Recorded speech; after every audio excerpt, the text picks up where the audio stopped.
Hi guys, welcome back to my channel, and we are back here in Skin Desire Green Hills branch para masimulan na natin yung wellness journey or the wellness program that I have been sharing with you sa blog post ko. And the services na gagawin nila sa akin, lahat yon based on their assessment. Alright, so pwede ka rin magpa-free assessment sa Skin Desire if you wanna know what really fits your lifestyle, what really fits your needs. So, alam ko, free lang naman yun. They're very accommodating to do that for you. And for now, let's go with our session for today. Dalawa yung service na gagawin nila sa akin, and we will start with the deep facial service. For the deep facial service, the Skin Desire, basically, it's like the express facial na procedures. Ang pinagkaiba lang is the pricking and yung mas matagal na procedure because meron pa silang nilalagay na parang mask that you will need to peel off afterward. So, medyo papatuyuin pa nila. You have to wait for it to completely dry.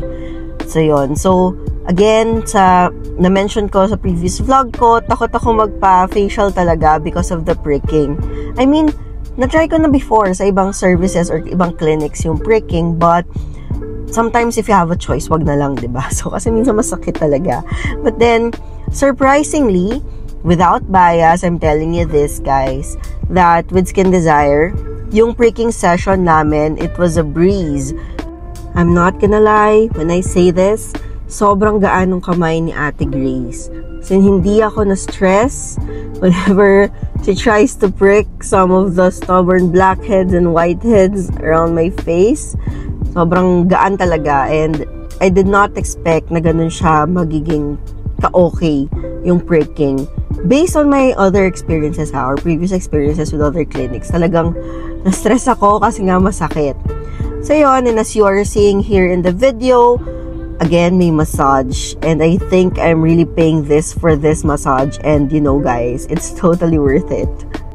As I have mentioned in the beginning of this vlog, dalawang services na gagawin sa atin today, and it starts with this deep facial. And I asked bakit hindi na lang express facial, and they really insisted na deep facial yung unang session because for the second session or for the second service that they will be doing, it's better na deep cleaned yung face ko kasi nga mas matindi yung gagawin nila mamaya sa face ko. And I'm excited to share that with you guys because it's my first time to do that kind of service.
This is how the last gel mask looks like sa pinaka-face mo once it gets completely dried. So actually, naantay pa namin maging completely dried siya sa face ko.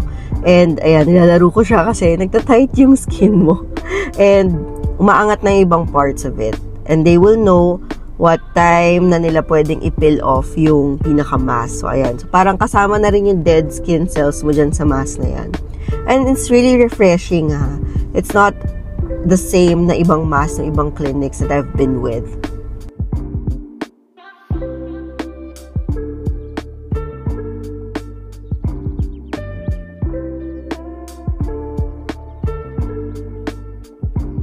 Now that we are done with our deep facial service, nililinis na lang yung face mo for the excess masks or mga dry skins, we move on to our next service. As you can see, they are now starting to map out my face. So, bakit may mapping out ng face? Because the service that they will be doing is what you call 7D Tri-Lift HIFU plus VMAX Full Face and Neck Treatment. Grabe, no? Very mouthful yung service. But, believe me guys, sobrang worth it siya. Sabi ko nga kanina, kinakabahan ako sa service na to kasi first time kong gagawin to and I don't know exactly how it feels like. But, I'll be having you in this journey. So, ito, malalaman niyo yung mga talagang honest opinion ko and honest reactions ko when it comes to the service. After mapping out your entire face, so, chinek ko na rin, tinanong ko na rin kung masakit ba. Ito yung needle mo na parang mag-i-inject siya. Anong i-inject? Ito yung magpupunta sa, parang mag-lift. Ito yung parang pinapapasok sa skin. Ito yung parang sugat. Sugat. Pero, sugat ba yung mukha ko? Hindi naman. Nakabahan. Alam ko sa first session, nakikita mo yun. Magano siya, mag-relief, mag-drop. Hindi. Magano lang yan. Mamumula. Mamumula lang siya.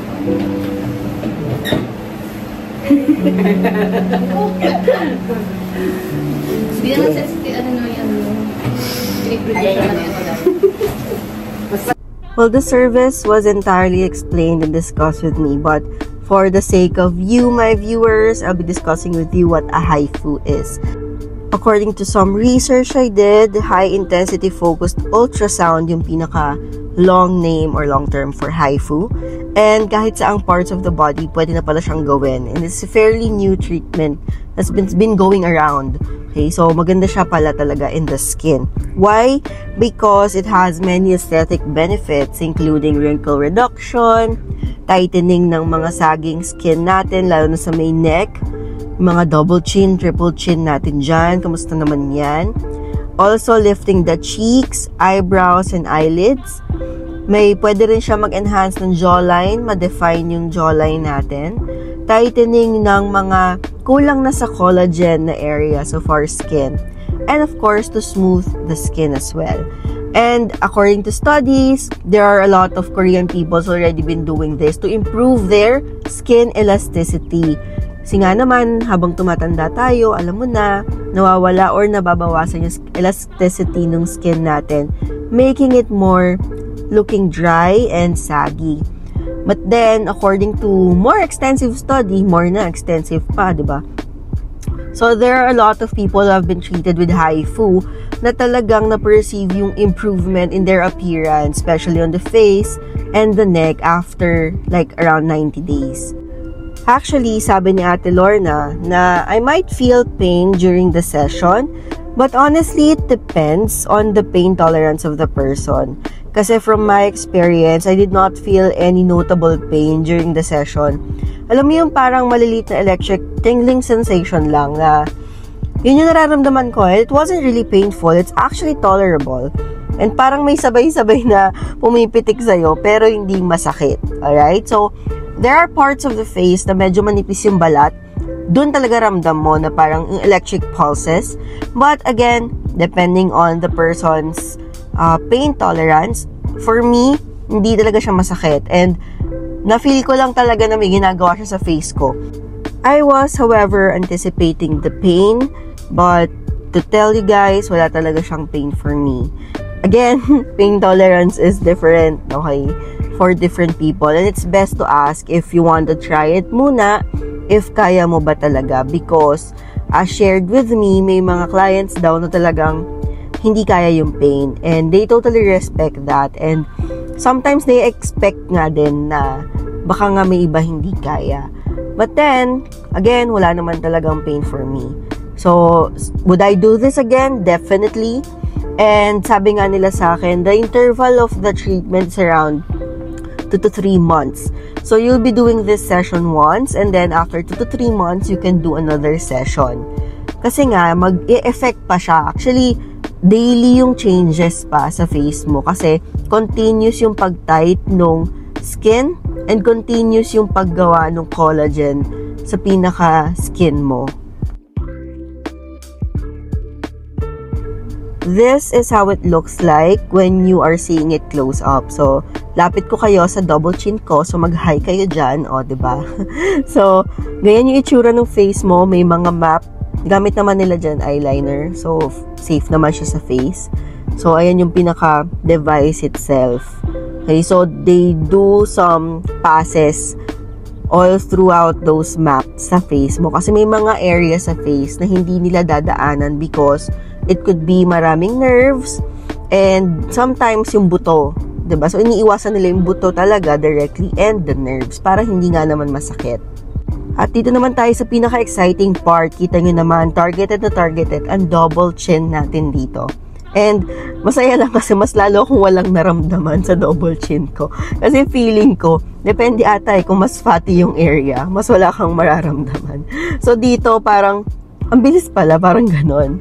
So hindi ko masyado naramdaman yung sa chin area, which is good. So gaano katagal talaga yung procedure naglalast? Ang sabi sa akin nila Ate Lorna, target talaga nila dito, they budget the time around 2 to 3 hours max. So, anticipating na depende siya sa skin area mo kung gaano kalaki yung skin, plus gaano kadami yung passes na gagawin sa skin mo. So, again, depende siya sa assessment nila sa'yo. But then, for me, ang naging procedure ko, it lasted for 40 to 45 minutes each area. So, 40 to 45 minutes for my right side or right side of the face. Then, another 40 to 45 minutes sa may left side kasi kasama na rin dun yung paglilinis. Yan. And, on the chin area, ganun din. 40 to 45 minutes din. We are finally done with our procedures and services for today. And this is how we look like. Ayan, so nag-struggle lang tayo magtanggal ng tali kasi buong araw ako nakatali. So, ganyan siya. And as you can see, actually, I love the results. Meron talagang immediate results afterwards. So, ang ganda nung dating sa akin. And I'll be doing progress reports then for the skin, kung ano naging difference niya daily. So, I'll be shooting daily videos. So, we can all see kung ano yung pinaka-improvement natin sa face. Hinabol ko na rin tong service ko na to. So, it's called Fit and Glow na drip. So, marami rin siyang components and vitamins inside. Pero, pinaka-main component niya is the L-carnitine so that it can boost my metabolism. It can help me with this wellness journey. And of course, hindi naman natin inaasam na maging super slim tayo. But at least, diba, may improvement man lang sa waistline natin at sa lahat ng mga measurements. Ayan. So, I'm excited to have you with this journey to see how we can all improve. I hope we can inspire you also. And please subscribe to my vlog. Ayan, so ito na yung mga changes and improvement right after the procedure. Thank you!